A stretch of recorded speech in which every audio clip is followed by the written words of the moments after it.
Hello, in this video I'm going to talk to you about the business of being an Ethereum developer.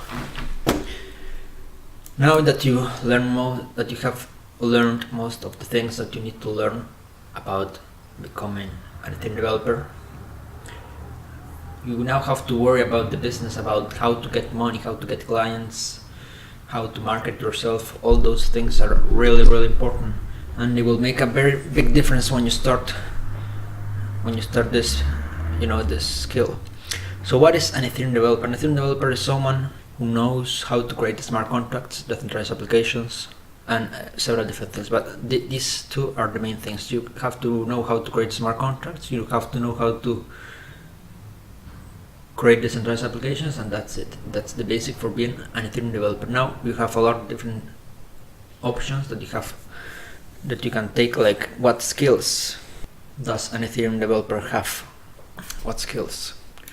Well, you have, like I said, you can program smart contracts, you can edit smart contracts, you can create decentralized applications, web applications. It's very important to be able to create web applications. It's great to be able to create mobile applications. You can use frameworks like Cordova and so on, or you can create applications from scratch with for Android and for iOS, but that's secondary, that's not really necessary. It's good to have, but it's not necessary. It's good to have also the ability to create ICOs, contracts for selling tokens. That's what I mean when I say ICOs. You basically create the contract where people send Ether and they get tokens back. You need to know that, because a lot of business opportunities are in ICOs. Then you have to know how to create tokens, ERC20 tokens. There are very different variations, but ERC20 tokens is the main thing that you need to know. It's very important to learn that, because you will see tons of tokens in Ethereum. Most of the business is based on tokens, ICOs, and things like that. You have to know how to create audits. You have to be able to audit a smart contract to see where are the problems, how to fix them. You have to be able to test a smart contract. That's essential, and that's all. Now, how to get clients? To get clients, people have to know you. There are different things. People have to know you, and they have to trust you. First, when you're started, you have to create a lot of applications. You have to create smart contracts on your own. You have to audit smart contracts for other people. You have to create decentralized applications. You can create a couple of them just to demonstrate your skills, because when you're in front of the client via Skype or however it is, you will have to show them that you're capable of doing the work. They will want to see your previous work, they will want to see what you can do for them, and if you really are someone capable of the job. That's essentially you. You have to at least create 2 decentralized applications, deploy them on GitHub like I showed you before. You have to create smart contracts, several smart contracts, as many as possible. You have to learn to create tokens, ICO contracts, because they will ask you for that. and yes, that's how you convince the people that you're capable. Now, to get clients, you need that part of persuasion, and you need to get in front of the clients. That's the second aspect. How do you get in front of the clients? Well, the main thing, there are different pages like Ethlance, Ethercast, Angel.co, LinkedIn, Medium. All of them are great. You have to use them, but the best way to get in front of the clients is by writing articles. You have to write articles or create videos. Videos are especially good. If you create videos teaching people about Ethereum, you will get a ton of work, I'm telling you. I mean, I don't create videos, but I write articles, and I wrote a really big guide about creating smart contracts and so on, and from that article alone I'm getting lots of job requests almost daily. They're asking me for to work on this or to work on that. I reject most of them because I don't really want to work. I'm more selective at this point. I select what I want to do, and when you're starting, for me, I started by going to freelance websites like Upwork. There I got a job for creating a decentralized application, and that's how I started. Then I went to ICOs, to audits, and most of the jobs that I got were from Upwork, Ethercast, which is another page for jobs. Ethlance didn't really work for me, and from Medium people contacted me directly, and from LinkedIn because I put my LinkedIn out there and people contacted me. So that's how you get in front of the clients. That's how you get clients. You write articles, you create videos. If possible, you should make as much videos as possible. Then you promote that video on Reddit. Reddit is also a really good source for business. There are subreddits like ETHDev. That's the main one that I use. There's the Ethereum subreddit. Those are excellent tools. You have to use them, and that's how you get in front of the client. So to summarize, this is the most important aspect. To summarize, you have to build your social media. What I mean by that is create articles, create videos, teaching people how to do specific things. Like when you're starting, you will create some decentralized applications. Why not explain the process while you're doing it? You explain the process, then you publish an article, a video after you have created your application, and people will read that, people will see it, and they will want to contact you, they will want to work with you.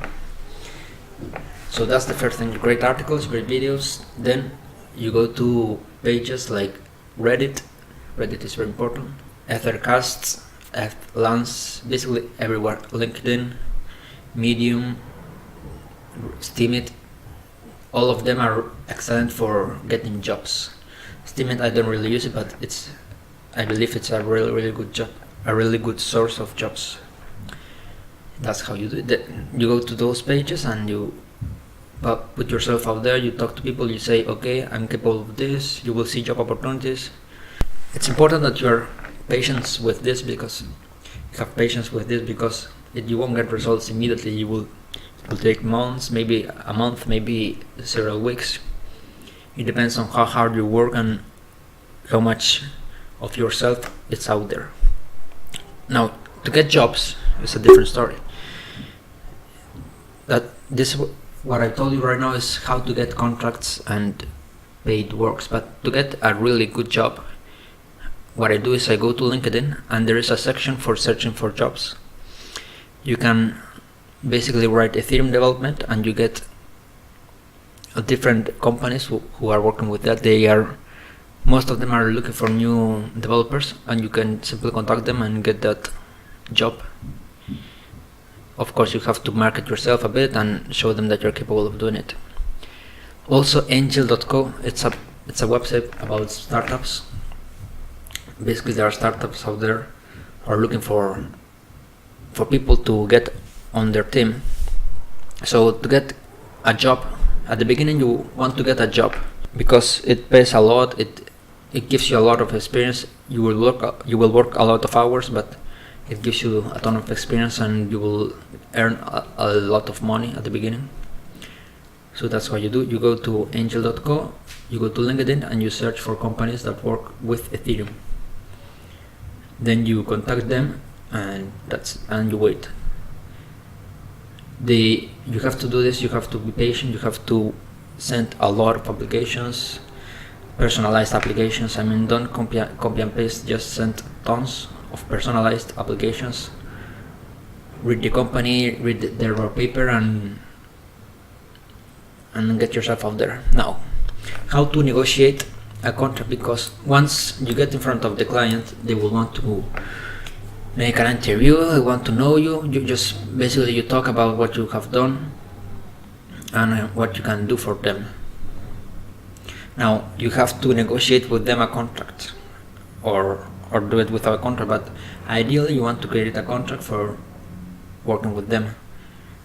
So the first thing is that you have to create a PDF document with the information that you want to know, like things like, at this date I will complete this type of job, and this person will pay me that much money. It's as simple as that. The both of you sign that and agree with the terms. Of course, it can be more complex. You can define specific things, but you will learn later on how to do it. You can search on Google for contracts, and you will see that there are different things that it may interest you. So what I'm trying to say is that when you are negotiating a contract, you want to make sure that both of you are clear of when the payment is going to be. It's very important to be clear on the payment, and when the job is delivered, and how. You both have to agree on how the job will be delivered and when. That's extremely important in a contract. Now, how to get paid properly, because you can negotiate but you cannot get paid. Some days, I mean, some clients won't want to pay you. They basically are forcing you to, I don't know if they don't have the money or something, but they don't really want to pay you. They have problems with the payment, and that's a really big part, because most of the clients that I had, they were reluctant to pay me. They were trying to negotiate, trying to reduce the price and so on. To get paid properly, you first have to get half of the payment upfront. If you're making a contract, a temporary job, a service, like you're creating an audit, you have to get paid half of the payment upfront before starting. So let's say that you are charging $10,000 for an audit. You get paid for $5,000 at the beginning, and when it's completed, you get paid the other $5,000. I usually prefer to get paid in Ether or in Bitcoin. Both of them work great, and that's how I do it. If it's a job, if you're working for someone several hours, make sure that they're capable of paying you. For instance, take a look if they have raised money, if they are a business, an established business. Most of the people that you will work with are startups, and they have money from raising from other clients. So it's important that you make sure that they have the money before even starting the job. If they're doing an ICO, make sure that the ICO will be successful by taking a look at the marketing, because there is a ton of ICOs out there, and a lot of them will want to work with you without the real money. They don't have the money, and they are expecting to raise such amount in the ICO. That's fine, you can work with them, but you have to make sure that they have marketing, that they have a polished product, that they have a white paper, a team, and they will get the raised money. It's important to make sure about that. Now, what to do when the client doesn't pay? Because sometimes the client doesn't really want to pay you. They say, okay, this job is not good enough, I want this to be changed, this should be different.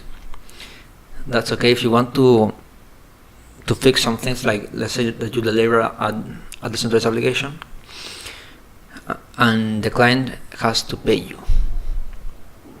Well, first of all, the client, when you start a contract, you first get paid half of the money up front, and when you finish the product, you get paid, and then you deliver the job. It's very important to get paid and then deliver, because I made this mistake of, okay, I finished this, I give you the result, the files, and then you pay me. That's sometimes it works, but it's very dangerous, because people will try to get away with it. They will get the result, but they don't want to really pay the remaining half of the payment. So what to do when the client doesn't pay? You try to negotiate with them as much as possible. Sometimes they don't have the money, so you can say, okay, pay me this amount, and when you have it at this date, the remaining amount. This is not the best idea, but what can you do if they don't have the money? If you have a contract, which is very important, you can tell them that it's written in the contract, that you both agreed. You try to negotiate with them with, being pushy. You have to be pushy. You have to explain them what is going on, what happens if they don't pay, and you have to see how you can damage their business if they don't pay you. It's very important to be able to understand the problems that they get if they don't pay you. So try to use that, negotiate with them as much as possible, get on a call if you can, get on a Skype call, on a Slack call, whatever call, and talk with them and get on a deal. Don't let them persuade you. Decide your own terms and agree on them. If they tell you, okay, we'll pay you that much at this date, which is after the job, you have to not accept that offer. You have to say, no, I want to be paid earlier, and negotiate with that. It's very important to be able to push them, because they will try to push you to a later date, to a smaller amount of payment. You have to try to push them back.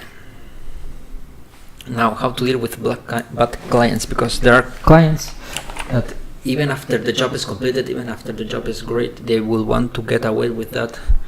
They don't really want to pay you the second part. You try to do, like I said, you try to negotiate, you try to find what can you do for them to hurt them if they don't pay, because if they don't pay, they are hurting you.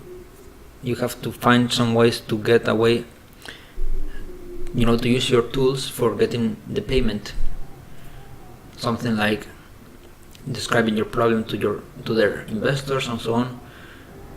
Sometimes they have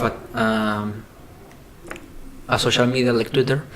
You can go there and tell other people that what is going on, they are not paying you. You have to talk to others and tell them what is going on. They will see that you are doing that, and they will try to silence you by paying you or whatever is required to do. This is a bit, it's not something that people like to do. I don't really like to do that thing of negotiating like this pushy, aggressive person, but sometimes it's necessary. You have no other option but to talk with this person and try to get them to pay you in a very aggressive way. It happens. It will happen to you if you're long enough in this business. But in the end, if they are not paying you and they are certain and they don't care about anything, you don't have anything to do. You can sue them, but most of the time it doesn't really matter, so you just have to ignore it and accept that they are a bad client and move forward to the next one. I had to do that in the past. They didn't want to pay me, and I tried to do all what's possible, but they didn't really care, so I had to get away from that situation. And that's pretty much it. Now you know most of the things about being an Ethereum developer. Remember, you have to learn the skills by practicing. Practice as much as possible. Get your stuff in GitHub, write articles, make videos on YouTube. It's very important. And go to Reddit, LinkedIn, maybe Twitter, Lance, Ethercasts, Upwork, and Angel.co. Those are the main pages where you can get clients. I'm going to write you the names because they may be confusing. Like this page of Ethercasts.com, it's a really great page for getting jobs. Lance.com, Upwork, all of them have crypto Ethereum related jobs. LinkedIn,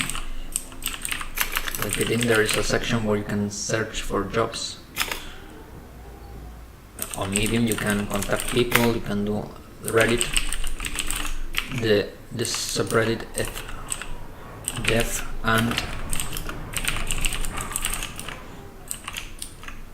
Ethereum. There are many other subreddits, you have to look at them by yourself. And Twitter may be useful, but I don't really use it that much for getting jobs. YouTube for making videos. If you publish videos, sometimes you will get responses, you will get clients, and that's pretty much it. Angel.com. It's a really great page for getting startup jobs. It's really important to use it. So use those pages and get the business going. You will start soon. I mean, as soon as you start creating applications, contracts, you get that experience, you will be able to get those jobs. Now, one thing that I want to talk about is how much you should charge for a job. What I do, I started by earning 50. Well, I earn about 10 euros per hour, which is not that bad. But once you get some experience, maybe one job or two, you want to increase your salary. You want to get paid about 50 euros per hour. That's a really good amount. 50 euros, $50. You get paid that amount by negotiating. You said at some point they will ask you how much you charge. You say $50 per hour. Then they will ask you about your experience. You show them. You tell them why it's great, and you tell them that you are a perfect fit for the job. Right now I'm charging about 150 euros per hour, which is about 0.2 Ether, and it's going great because after being some time on the business, you can charge crazy amounts like $200 per hour. You can even charge an Ether per hour. It depends on the job. If they have a lot of money, you have to try to get as much as possible. You don't have to never lower your payment. If they can't afford you, then move on to the next job, but never lower your amount per hour. And that's it. I mean, that's all I need to tell you about getting jobs in Ethereum. And you have to just start creating applications and getting yourself out there, creating articles and videos. So I hope you liked it and hope you learned something useful.